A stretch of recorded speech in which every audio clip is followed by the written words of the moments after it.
Hello everyone. Today we will be discussing regarding insulators. The complete details about the insulators, why they are used, where they are used, and what is the purpose of the insulators in the main power system, transmission as well as distribution. So let us see where are these kept and what are they. Now let us go to the previous chapter. As I said you that in SAG there are two towers. A conductor is placed between the two towers like this. I have named it as A and B like this. Okay. Now just think that is it really happens that this conductor is tied to the two ends of the tower like this? No, it is not tied like that. Why? Because you know that these conductors will be carrying some power. If the conductors are carrying some power, it is definite that this power will now try to flow through the towers, which is not appropriate. So what we need to do is we should make an arrangement in such a way that this power should not flow through the towers. So you know that basic definition of an insulator is to avoid the flow of current. So that is what we are going to do. Now is it that if we take this insulator and we keep it like this and like this, is it that now we can hang this conductor like this? No, it is not definitely in that exact manner. So what are the things what we need to really focus, and where the insulators are really placed we need to check. So let us go for that. Insulator basically can be defined as it should not allow the flow of current from conductor to tower. This could be the one of the definition, or else we can even say that which doesn't allow the flow of current through it. Now if the insulator is not allowing the flow of current through it, is it okay? Is it our need is satisfied? No, it is definitely no, our need is not satisfied. Why? Because as you all are aware, this entire power system, transmission and distribution goes on around the nature. In nature, everyone is aware that the conditions of the weather is different, as well as the temperatures whatever is playing in the nature plays a vital role in that. So it is very important to design the insulator in such a way that it should withstand outermost temperature. Not only the temperature, there are many things what we have to focus on. Let us see where these insulators are placed. Now in the distribution system, if I take like this, if there is a tower like this, or else I can say there is a pole like this, I am not going to go and place this insulator somewhere here. I am going to take a device or else some electrical support. We are going to take a device like this, which is called as cross arm. Now this cross arm will now hold this insulator. That may be here, that may be here, or else sometimes that can be down, or that can be down. But as it is distribution system, most of the times it will happen that it is on the top of the conductor, or else you can even hang this like this.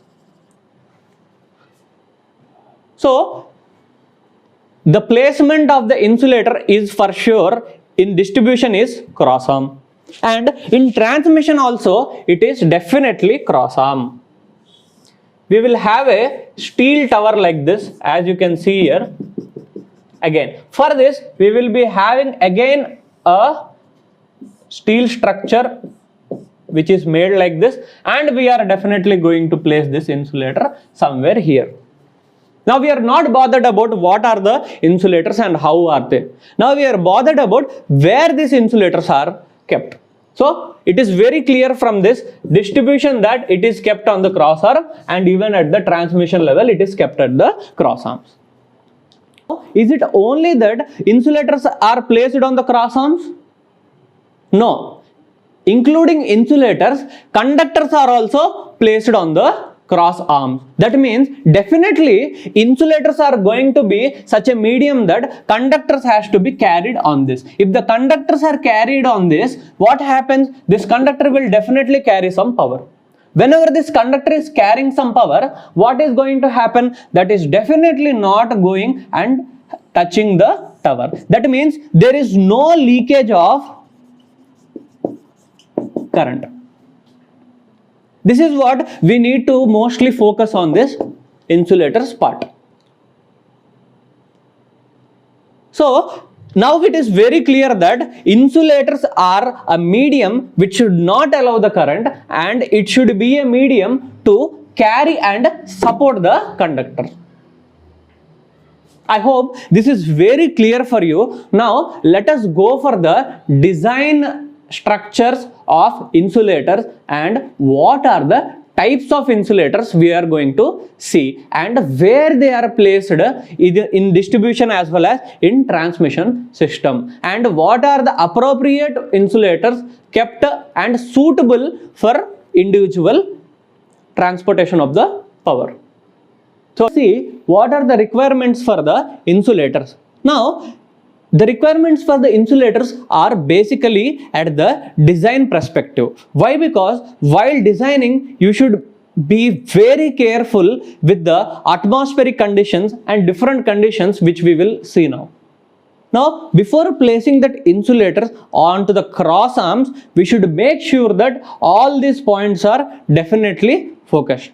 So let us see what are they. The first point is the insulator should have high mechanical strength. Yes, it should have high mechanical strength as it will be carrying conductor. So the conductor will be having certain weight. So the conductor will be having weight and it is placed in the air in sort of something. So the wind will now try to affect the mechanical strength. So the mechanical strength should be in such a way that it should withstand wind as well as it should withstand the weight of the conductor, and it should have high insulation resistance. As you know, there is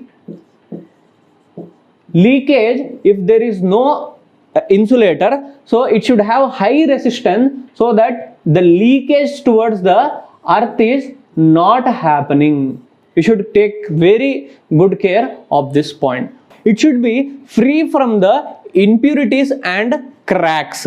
Why? Because if this is not free from the impurities and cracks, it may happen that if you go and keep this insulator onto the tower at a particular wind or else particular weight, the insulator may get damaged, or else if it is having some cracks in it, it is not designed perfectly, that crack may now increase more. So that is why it should be free from impurities as well as cracks.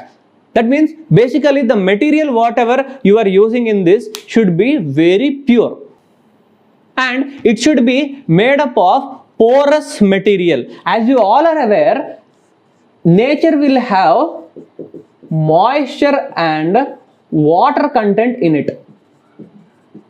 So if it is made up of porous material, this moisture and water content will not go and disturb the insulator. So it should withstand large variations in the temperature. As you all are aware, in summer what happens is the temperatures whatever are outside is very high. As the conductors will be carrying power in that, somehow the temperature will be high in the conductor, and this nature's temperature will now start affecting more on the conductor. But as we are talking about insulator, if the insulator is not capable of withstanding high temperature, it may happen that the insulator may again get damaged. It should be free from gases and fluids in the atmosphere. As I have mentioned you here, the moisture and water content should not be observed, so that In addition to that, the gases or fluids also should not be entered into the insulator.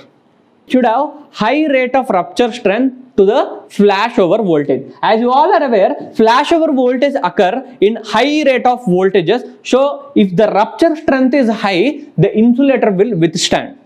Should have high rate of relative permittivity. Why? Because you are considering dielectric strength here. As it is an insulator, it will definitely have an property of dielectric strength. Insulator is somehow placed in the nature, it should not corrode. It should not definitely get corroded. Finally, it should be economic in nature and it should withstand for long life. So these are the points which you really need to focus on while designing insulators. Let us see now what are the types of insulators and where are these insulators are really placed and what is the design structure of individual insulator.